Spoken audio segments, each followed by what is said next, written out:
And more emails regarding Hunter Biden's relations with China have been revealed. A report claims that Hunter's business partner may have helped secure meetings with senior White House officials and Chinese investors who were also Chinese regime officials. Hunter's business associates may have helped arrange meetings between Chinese tycoons and high-level White House officials in the Obama administration. That's according to emails obtained by author Peter Schweitzer and seen by NTD's sister media, The Epoch Times. The delegation, called the China Entrepreneur Club, visited the U.S. back in November 2011. The group is composed of numerous billionaires who are also senior Communist Party officials. In an email from October 2011, an intermediary for the delegation made a request to Hunter's business partner, writing, "A tour of the White House and a meeting with a member of the Chief of Staff's office and John Kerry would be great." "This is China Inc.," he wrote of the club, explaining that the total income of the group's 44 members accounted for roughly 4% of China's gross domestic product. He called it a soft diplomacy play that could be very effective, adding that it would give Hunter's business partners good access to the Chinese delegation for any deal in the future. In a later email on November 11th, Hunter's business partner wrote, "Couldn't confirm this with Hunter on the line, but we got him his meeting at the White House Monday for the Chinese folks." And on November 14th, the day of the Chinese delegation meeting at the White House, another of Hunter's business partners wrote, "Archer got the Chinese guys all taken care of in D.C." The Chinese tycoons met with multiple senior officials during the meeting, including then Commerce Secretary John Bryson and then Undersecretary of State Robert Hormats. According to a document introducing members of the Chinese delegation, the group also met with then Vice President Joe Biden. The document was posted on the website of the Italian National Chamber of Commerce, but the alleged meeting was not recorded on the White House record. 2 years later, in 2013, Hunter's investment firm co-founded a private equity called BHR. It later became an early investor and stock owner in one of China's fastest-growing startups, Didi Chuxing, the Chinese version of Uber. The leader of the delegation, Liu Chuanzhi, is also the father of the president of Didi Chuxing. Liu served multiple terms as a representative of the Chinese Communist Party's National People's Congress. Hunter served as a director of BHR until last October. His lawyer said he didn't receive compensation for the position. Reporting by Penny Zhou, NTD News. Now we turn to a professor in China who's facing a life-threatening dilemma. He's been diagnosed with cancer and cannot afford his treatment. In an effort to raise money, he set up a crowdfunding campaign. But Chinese authorities shut down his campaign, fearing it would reflect badly on the communist system. That's despite this man having dedicated his entire career to preaching the superiority of that doctrine. Wuhan University professor Tao Yaxiong broadcasts his plea for help online. Tao is a dedicated professor of Marxism. He teaches students about the superiority of communism in his daily lectures.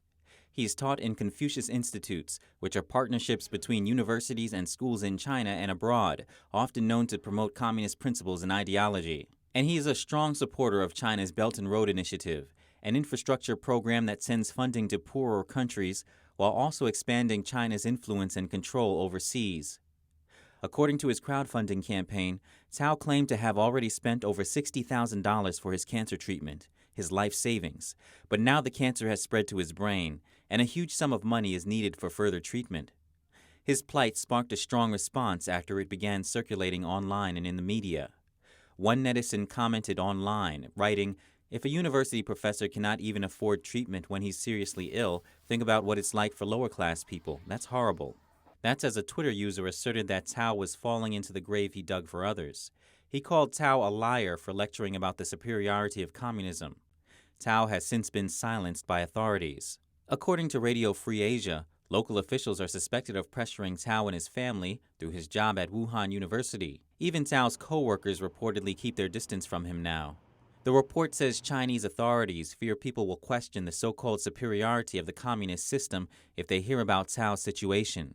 In a twist, another university professor named Mr. Zhou says Tao doesn't even believe in the Marxist theory he teaches. Zhou explained Tao is made to live in the institutional environment and so is forced to defend it, but only does so to make a living. Zhou called Tao's situation tragic. He said in the communist system, the more aware a person is, the more painful the situation is to endure. NTD News. And speaking of Google, Project Veritas has published a video taken by an undercover journalist. The video appears to show a Google program manager confirming that the search engine's results are skewed. NTD's Miguel Moreno has more on that. Ritesh Lakkar, a technical program manager at Google, says search results can be skewed with money. It's skewed by the owners and drivers of the other network. Like, so if I say, hey Google, here's that $2 billion,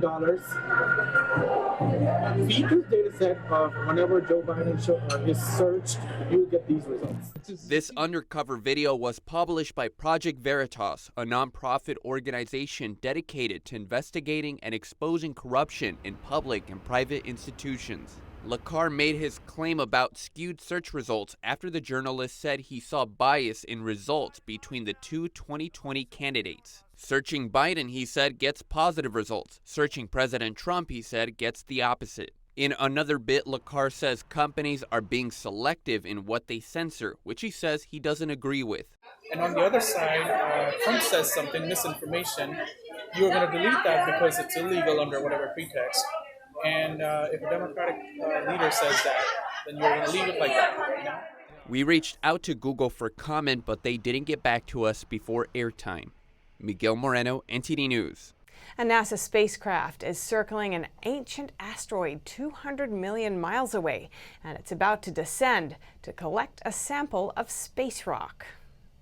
The OSIRIS-REx spacecraft will attempt to reach the boulder-packed surface of asteroid Bennu on Tuesday.